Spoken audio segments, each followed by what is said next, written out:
If you want to knock down a house, the best thing to do is donate it to a fire department, because the value of the structure you can write off as and get a tax deduction. I remember when I was in the mortgage business, this would happen, and it's happened on my block a few times, where people would they need an appraisal because you have to separate the land value, which you're not going to get a deduction for, from the building value.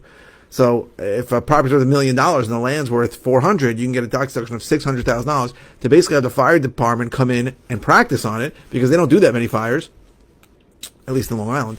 And they love it, and they burn the place down, and they practice how they get into the fire and what they have to do, and then you knock the house down anyway. So that's just a little nugget, because the fire department is a not-for-profit organization. That's not how charitable deductions work. You see, you don't get a deduction for the economic benefit the recipient receives. You get a deduction for the fair market value of the thing donated. In the context of what we're talking about here, the building value is probably pretty low because it's ready to be demolished. But even if it wasn't, that fair market value is offset by the economic benefit the donor receives from making the donation. And what's being shared here, the donor is receiving the benefit for the fire department actually making the building easier to demolish. And in that context, it is likely the IRS would simply negate the two, so that the entirety of the donation would be disallowed. I'm kind of curious, though, if there are any other CPAs or tax professionals or tax lawyers that are watching this, go ahead and chime in. Let me know what your thoughts are.